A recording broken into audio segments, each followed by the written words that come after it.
भगवती किचनमध्ये तुमचं सगळ्यांचं खूप खूप स्वागत आहे। आज आपण बनवणार आहे फोडणीच्या तिखट शेवया। आता फोडणीच्या तिखट शेवया आधी आपण गरम पाणी घेऊन घेऊया।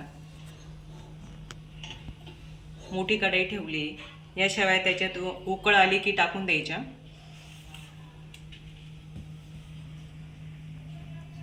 छान पाण्याला अशी उकळी आलेली आहे, त्याच्यात थोडंसं आपण तेल टाकून घेऊया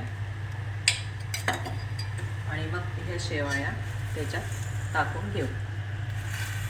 2 ते 3 मिनिटं छान अशा उकळू द्यायच्या। छान अशी उकळी आलेली आहे, आता बघून घेऊया शिजले।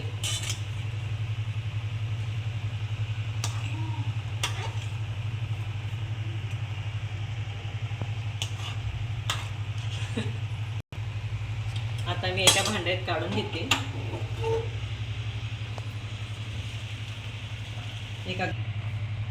याच्यात थोडंसं गार पाणी टाकून घेऊया, म्हणजे असं चिटकत नाही, मोकळे येतात त्या।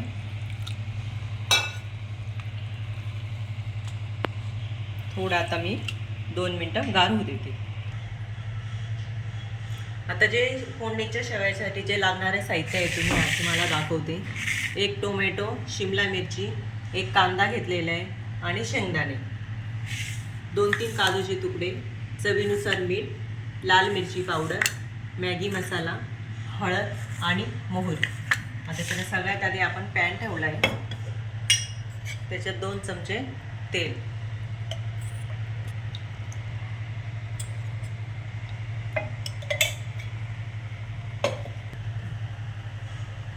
ठेवली आहे मी। तेल तापलेलं आहे, तापू द्यायचं आणि हे काजूचे तुकडे मी त्याच्यात थोडेसे परतून घ्यायचे। जास्त लाल नाही होऊ द्यायचे, थोडे 2-3 मिनिटं परतून घ्यायचे। 2-3 मिनिटं असे परतून घ्यायचे, कलर छान आला आहे त्यांना। आता मी एका वाटीत काढून घेते। आता सगळ्यात आधी आपण घेणार आहोत शेंगदाणे।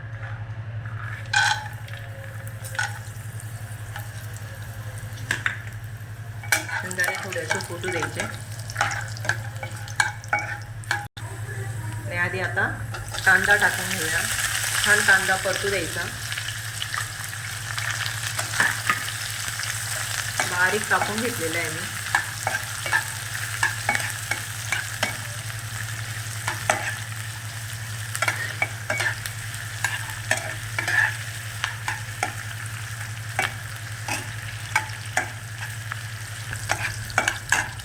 थोडी मोहरी टाकून घेऊ, जास्त नाही टाकायची, थोडीशी चवीनुसार टाकून घ्यायची। कांदा छान परतून झाला आहे, नंतर आता शिमला मिरची टाकून घेऊया। शिमला मिरची छान अशी बारीक कापून घ्यायची, मी उभी कापलेली आहे, तुम्ही बारीक कापू शकता। बघण्यामध्ये शिमला मिरची आणि कांदा छान असा परतून झाला आहे। आता आपण त्याच्यात टोमॅटो टाकून घेऊया। छान टोमॅटो असा परतू द्यायचा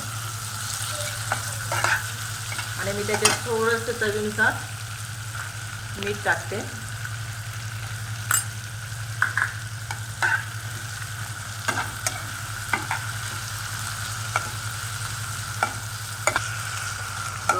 साठी आपण त्याच्यावर झाकण ठेवूया, म्हणजे वाफेवर छान अशा शिजून जाते। आता आपण झाकण काढून घेऊया।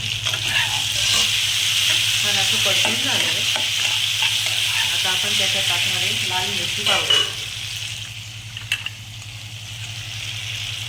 1 किंवा 2 चमचे लाल मिरची पावडर अंदाजे घ्यायची, अर्धा चमचा हळद, मॅगी मसाला।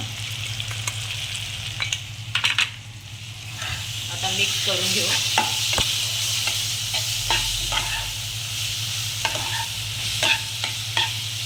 शेवया गार झाले छान मस्त, आता त्याच्यात मिक्स करून घेऊ।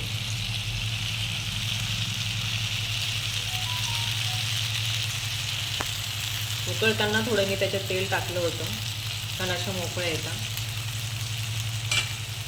छान अशी उकळी द्यायची, मग शेवया टाकून घ्यायचे त्याच्यात। असं मोकळं येते, त्याच्यात नाही तर चिकटून जातात।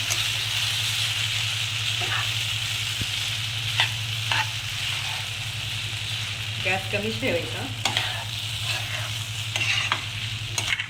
आता आपण त्याच्यात काजूचे तुकडे टाकून घेऊ।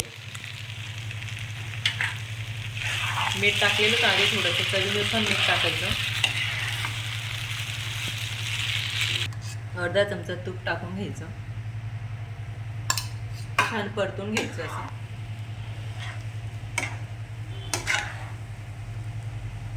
आणि मी त्याला वरून छान अशी कोथिंबीर टाकून घेते.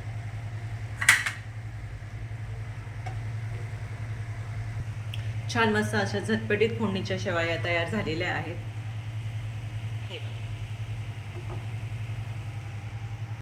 छान मस्त आपल्या फोडणीच्या शेवया तयार झालेल्या आहेत.